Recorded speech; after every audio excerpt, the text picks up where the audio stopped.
three rival nations just trapped a United States carrier and nobody saw it coming. At 3 a.m., the Strait of Hormuz is black. Two United States carrier groups cut through the water. Radar sweeps, sailors stand ready. But at 3:12 a.m., alarms scream. 47 fast attack boats burst from coastal inlets at 50 miles per hour. They rushed the United States perimeter from all sides. Instead of backing away, Iran, Russia, and China moved into the exact same 21-mile-wide channel. They operate together with total confidence. Radar screens tighten, collision alarms echo. The gap between the United States ships and the threat closes fast. This is no accident. This is a political message written in steel. It is a coordinated test. Washington thought they controlled the board, but they sailed into a totally new trap. If you want to follow this confrontation moment by moment and see how a United States carrier survives the impossible, hit subscribe right now. To understand why this exact moment is so dangerous, you have to look at the map. The Strait of Hormuz is only 21 miles wide at its narrowest point. Through this tiny gap flows roughly 20% of the world total oil supply every single day. It is a massive global choke point. A determined military force with the right weapons could shut it close like a fist. But for the American sailors on board the United States carrier, this is not just a dot on a map. It is a dangerous cage. Out in the deep ocean, the United States Navy is unmatched. Out there, they own the water. But right here, the Gulf water is shallow. It is only about 200 feet deep in places, and the water temperatures are a total mess. It creates a loud and chaotic environment where expensive sonar goes completely blind. Because of this, Iran has lined the ocean floor with stealthy submarines. They are built specifically for this shallow water. A sub here does not need to hunt a United States carrier. It simply parks on the 2-mile-wide shipping channel and waits in the dark. Then there are the naval mines. Iran has about 6,000 of them in storage. Here is the terrifying part.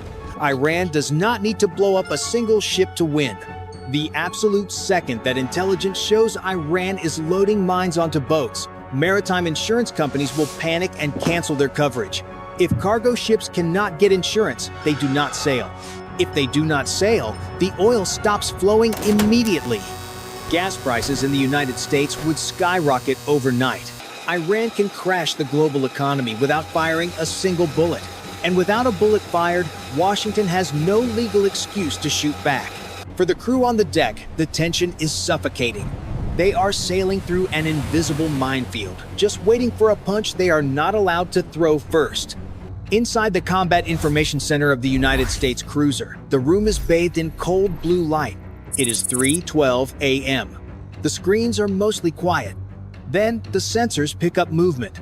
A 19-year-old radar operator leans closer to his monitor. His fingers hover, shaking over the keyboard. A single green dot appears, then 3, then 20. Within seconds, 47 individual contacts flood the screen. They turn from green to red. Red means hostile. Red means there are real people in those boats, and they are coming fast. The radio chatters to life. Multiple inbound contacts. Bearing 045. Speed 45 knots. The Iranian fast attack craft are pouring out of the coastal caves. They do not move in a straight line. They scatter like angry bees, splitting the defensive focus of the United States Strike Group. The combat system, the digital brain of the fleet, immediately starts doing the math. It calculates speed, trajectory, and threat level for every single boat. The ship captain steps up to the main display. Weapons free on any target, crossing the 2-mile line. On the deck, the massive guns pivot. The mechanical grinding of the turrets vibrates through the steel floorboards. A young gunner grips his control stick, his palms sweating inside his heavy gloves. He locks his targeting crosshairs onto the lead Iranian boat. He is waiting for the order. One push of a button. It takes only a fraction of a second to fire, but sitting in that chair, watching the red dots close the distance, 2 seconds feels like a lifetime. This is not a simulation anymore. The ocean is black, the targets are incredibly fast, and the margin for error is absolute zero.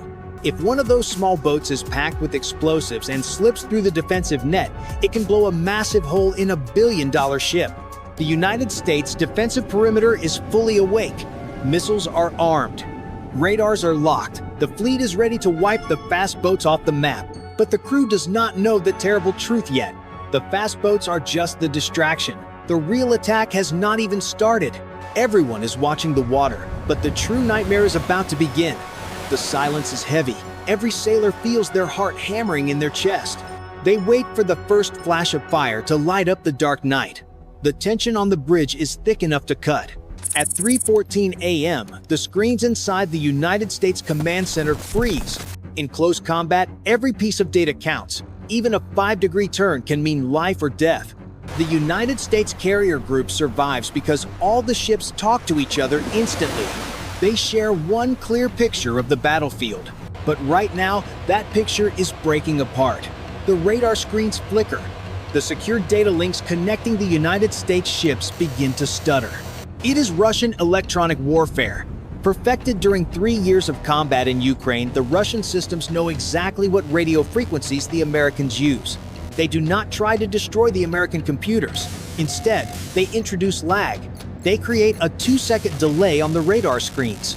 In modern naval warfare, a 2-second delay is a total death sentence. The combat center goes completely dead quiet. There is no sound but the hum of the computer servers and the heavy breathing of the tired crew. Crew fatigue is running high. Now, they are forced to fight blind. At 3:17 a.m., the real strike begins. 12 advanced cruise missiles drop down incredibly close to the water. They fly so low that they slip right under the United States radar. They come in a widespread formation, forcing the stuttering computers to track a dozen different fast threats at the same time. The computer system is overwhelmed. The sailors watch the screens in pure horror. "Vampire! Vampire! Vampire!" the tactical officer shouts. It is the military warning code for incoming missiles. The United States ships fire back. Interceptor missiles launch from the cruisers. They light up the dark ocean night like it is the middle of the day.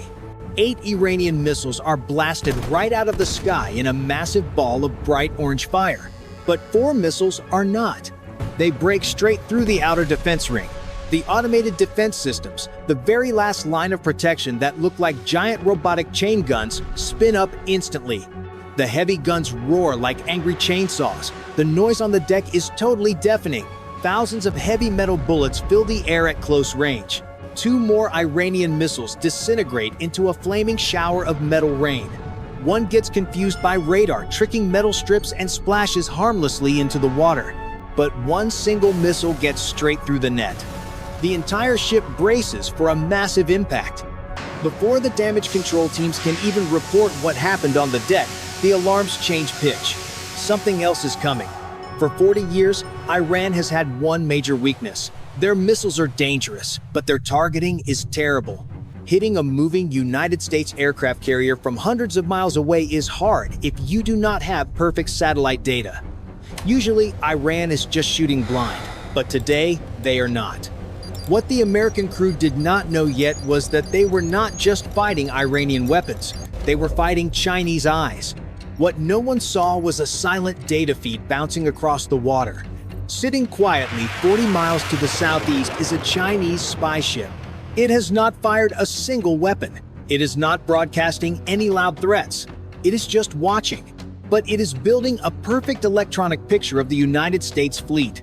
It tracks every radio wave, every radar ping, and the exact physical location of the carrier. It is feeding that exact data directly back to Iranian commanders hidden deep under the mountains. The Iranian generals are not guessing where the United States carrier is anymore. They are getting live updates every 2 seconds. The targeting problem that always saved American ships has been completely solved by Chinese technology. Suddenly, the radar operators look up in pure shock. The new threat is not coming from the water. It is coming straight from space. Iranian ballistic missiles are falling from the sky on near vertical paths. They are diving straight down toward the flight deck at hypersonic speeds. They are coming right through the blind spot that naval engineers have argued about for decades. The massive ship is now totally exposed from above. The crew has absolutely no idea how to stop a weapon falling straight down on their heads. The sky above the United States fleet turns into an absolute war zone. The combat system is pushed to its breaking point right now. It is trying to put out massive fires from the first attack, track 47 swarming fast boats, fight through Russian radar jamming, and now shoot down ballistic missiles dropping from straight above at Mach 5. Brace for impact, all hands brace. The captain voice booms over the ship loudspeaker. Sailors grab onto steel walls, the lights flicker and dim. American interceptor missiles climb into the freezing black background of space, hunting the intense heat of the falling warheads. Explosions rock the upper atmosphere, shaking the ocean below. Some hits are confirmed kills on the radar, others are a complete mystery.